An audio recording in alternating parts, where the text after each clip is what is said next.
Good evening, welcome on the State of Business on our television with me, Kavishka Pereira. Let's take a look at today's headlines. President Maithripala Sirisena meets members of the diplomatic community. Prime Minister Ranil Wickremesinghe vows to execute stern security measures to eradicate terrorism. News in detail. President Maithripala Sirisena met with few members of the diplomatic community today to discuss the progress of the operations carried out by the security forces to strengthen the security of the nation. Addressing the meeting, President Sirisena stated that the current situation in the country is 99% secure and urged the international community to continue to provide economic assistance and lift the travel advisories issued to tourists. Speaking to ambassadors and high commissioners of the United Kingdom, Canada, Japan, United States, Germany, Australia and EU, he noted that a large number of terrorists and suspects have been arrested with regards to the recent terror attacks. Speaking further, he mentioned about the successful operations carried out by the security forces and intelligence services and thanked the envoys for the intelligence expertise and cooperation provided. President also reiterated that new regulations are being executed to restructure the security services in order to prevent such terror attacks in the future. When the envoys inquired about the extension of the emergency, President explained that the state of emergency is essential to carry out the current security forces successfully.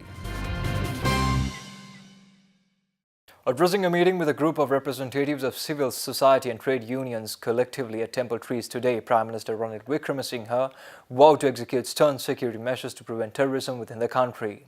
He also noted that discussions are taking place to execute counter-terrorism measures in order to ensure the safety of the country from such attacks in the future. We now have to take certain measures of counter-terrorism to ensure that the country will not face counter-terrorism again, and I can tell you we are now discussing the measures that have been taken and will be presented. Addressing a press conference in Colombo recently, the chairman of the Chefs Guild of Sri Lanka, Gerard Mendes, announced that the Culinary Arts and Foods Expo 2019, which was scheduled to take place in June, has been postponed to October. Accordingly, the event will be held from the 21st to 23rd of October 2019 in Colombo. Observing the last couple of days, we decided that in fairness to all our sponsors, our stallholders, and mainly our participants, that we postpone the event. We were very strongly told not to cancel it. Speaking further at the event, Gerard Mendes stated that the tourism industry will definitely bounce back to normalcy over the period of time. We strongly feel, with everything that has happened and with the climate right now, I have a gut feeling that tourism will bounce back probably by the end of June. Stay tuned for more news after this short commercial break.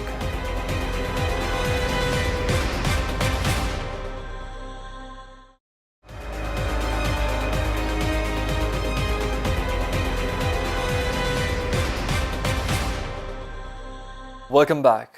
Speaking at an event in Colombo recently, the senior country economist at the Asia Development Bank, Utsav Kumar, highlighted upon the Brexit and its impact on the development of Asia. Coming to developing Asia, which is on the far right in the box, we again see very small, less than minus 0.1% decline in GDP, in fact even less than minus 0.05 in many cases. So the impact on developing Asia is also expected to be minimal. Let's take a look at a few stories for the day in brief. The Colombo port container volumes have increased by 9.1% in April 2019 compared to that of last year. The total of 441,437 transshipments volume was handled by the Colombo port in April 2018, which has increased up to 482,910 for the same period this year. That accounts for 8.6% increase.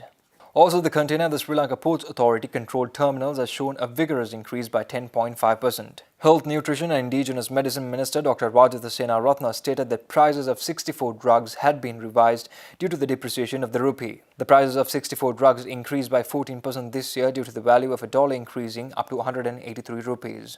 Minister also noted that measures will be taken to reduce the prices of drugs as soon as the value of the dollar drops again and the rupee appreciated. An agreement was signed between the Board of Investment of Sri Lanka and Hutchison Telecommunications Lanka Private Limited, permitting the enterprise to set up a warehouse facility to be used for storage at the Ebula Estate, Wattala.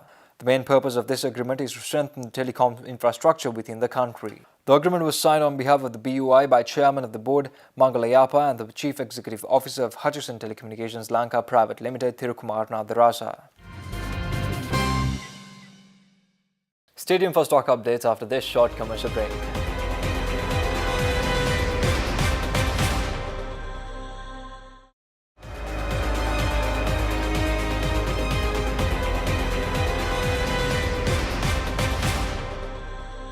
Welcome back. Trading at the Colombo Stock Exchange ended on a negative note today. The all-share price index dropped 3.62 points to close at 5,291.49. The S&P SL 20 dropped 4.85 points to close at 2,459.32. The turnover was 444.6 million rupees and 9.7 million shares were traded. Next up is Forex rates.